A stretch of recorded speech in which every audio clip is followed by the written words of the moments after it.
Miro Rava. Boy, how time flies. Miro Rava says, I watched your guide from 1 or 2 years ago. I'm sorry. I'm going to get my feelings hurt. From 1 or 2 years ago? Bloody! How long ago was this? It says 1 year ago. December 30th, 2021. No, that's not right. No. What? When did we release this video, Blunty? Was it December 30th? That sounds about right. Yeah. It was over a year ago. Are you joking? Year and a half-ish, yeah. Look at you in your Denver house. You look a little different. Do you look younger? I mean, I guess you were younger. Do you have different glasses now? No. No? Okay. Just a different angle, I guess. Different camera. Oh, man. Yeah, that was when you lived in Denver. Look at that. You had a much larger room, I will say, in Denver. Yeah. How's things going in Alabama? All right. Slow down here, but it's kind of nice compared to the city. Yeah. Yeah. Way cheaper. Yeah. Oh, yeah.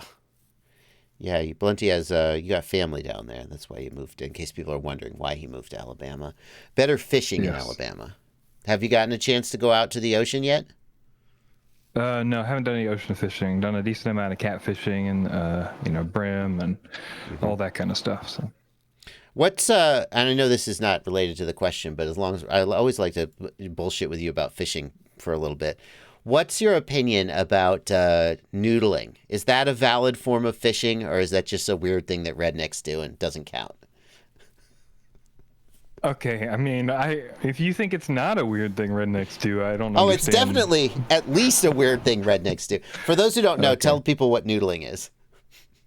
Noodling is where you take your hand, you put your fingers and thumb together, sort of in a scoop, and then you take it and you shove it along the bank of of the water, typically in muddy, dark water where you can't tell what's under the water. And you're taking your hand and you're looking for holes. So you're working your way along the bank trying to find holes. And then eventually you find a hole and you shove your hand in there and you really hope there's a catfish in that hole. And the catfish will bite your hand and you can grab and pull the catfish out after he bites your hand. But that could also be things like a turtle hole. I was going to say, who thought this was a good idea? Yeah, not a good idea. I'm gonna just take my hand and stick it in the dark, mucky water, and then when I find a hole, I don't know what's in the hole. I'm gonna stick my hand in it.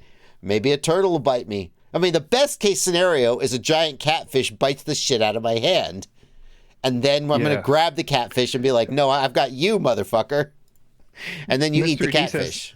Mr. D says, fuck that, they have little teeth, and that's true. They have like these little tiny teeth. They're like essentially like sandpaper. So they'll really mess you up. Let me ask you this. A snapping turtle will take your fingers off. Yeah, that's why you curl your hand, I guess. Yeah, you have to. I mean, you're just real careful, but I think people lose fingers when they do this kind of stuff. If I were to show you this picture with no context, what would you think this man was doing to this fish? I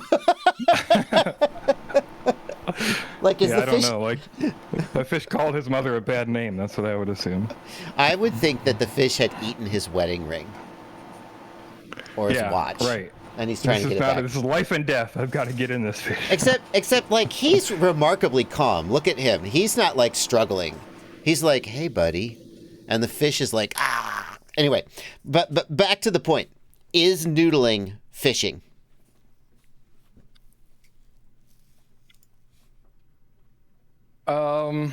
Yes, sure, but that's also considering like things like trot lines are fishing, right? Mm-hmm. And like jug fishing is fishing.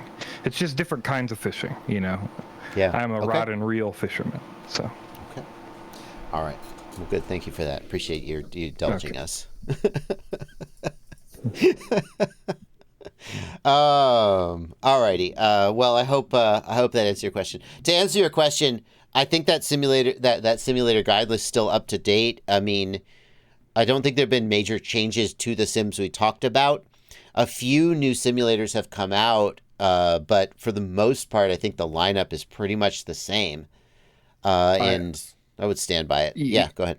Yeah, I would say the major updates have not changed the position or the stance of where those sims are landing. You know what I mean? Like Velocidrone got a big update, but I think it still fits exactly where we say, it's the best racing simulator, that sort of thing.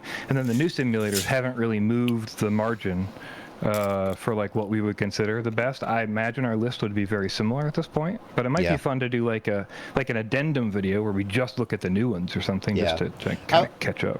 I honestly, the best free simulator, which was Orca FPV Skydive, actually got a big update that made it even better.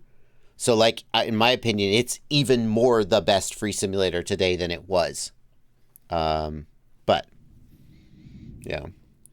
Slaughter Bardfast wants to know, how long till we hear you picking up the accent? You definitely don't have a Alabama accent. And I could say that as someone who's lived in the South for many years. Did you grow up in the South? Yes. But my mother is from Ohio. Aha. So I ended up, and I lived with my mom most of the time. My dad was gone for work, so I very much grew up around her. And I also very much resented the community as I was growing up here, so I did not want to gain some kind of Southern affliction. I think I had a little more of one when I left here than I do now, obviously, from being gone. However, I do that thing where you accidentally pick up accents you hear. Yeah. So if I'm talking to someone Southern here, I kick right back into it. Yeah, I do that too. My family is from New York. I grew up in the South. I grew up in Georgia. I moved there when I was 8, so obviously I wasn't. I mean, I never picked up a strong Southern accent. I don't think I have a strong Southern accent. But if I'm talking, like if somebody comes over to my house to, work on the washer, or if I'm out and I'm, at the grocery store or whatever, and the person I'm talking to has a Tennessee accent or a Southern accent, I kind of slide into it a little more. And also, like, if I go up to New York and hang out with relatives on my mom's side, like, I don't just like do a caricature New York accent, but I also do that thing where you hear it and you kind of mirror it back to them. It's a kind of, I don't know what it is. And when she first heard me doing it, she was like, "What the fuck are you doing?" she was like, it took her a while to figure it out because it sounded like I'm making fun of the person. To her, other people think I'm making fun of people. The people I'm talking to think I'm making it way easier to communicate. That's what I've found in my experience. Right. People judge it and think it's bad, and then everybody else is like, "Oh, thank God, this is so much easier to understand you." I had an experience once. I was on a road trip in Tennessee, and I went into a gas station in the middle of nowhere. It wasn't the middle of nowhere, but it was. And, the clerk said something to me and I said something back. And then somebody standing there was like, "Where are you from? You're not from here." I was like, "What the fuck? You got a good ear." He was like, "Yeah, no, where are you from?" Because I feel like I could pass okay, but he pegged me immediately as not being from the South. I'm like, damn. The chat's mentioning Boomhauer, and I can confidently tell you there are multiple people here in Alabama I know who talk exactly like Boomhauer. That's interesting, because that's Tennessee. That's Texas. They're in Texas. Yeah, it's all over here too, man. They're just like, they have a word they say every 4 words is back to the word, and then you're like, yeah. And you're like trying to follow like what they're saying, and they're like, one guy's like extremely intelligent. Like he works on like hydropower turbines, and he has to do like super hardcore micrometer measurements, and he travels all over the country. But if you heard him, you'd be like, what is this guy even talking about? God dang micrometer, god dang. Yeah, but you're listening. Yeah, you're listening to him, and you're like, you're telling me about super advanced stuff, and like, you sound like weird. Yeah. Oh boy, that's fun. All right, cool. Thank you. Let's okay. That's an odd place to go talking about simulators, but there you go. That's what these live streams are, just an excuse to sit down. And the whole reason that I do the news and all of these live streams is the like 15 minutes before the live stream when I just bullshit with Blunty. I mean, I could just like call him and bullshit like friends. I don't know why. I'm not capable of that. So there you go. It's true. It's true. Like, I could just call you and say, hey, Valenti, you been fishing lately? I never do that. I never call anybody and just shoot the shit with them. Got to be content, right?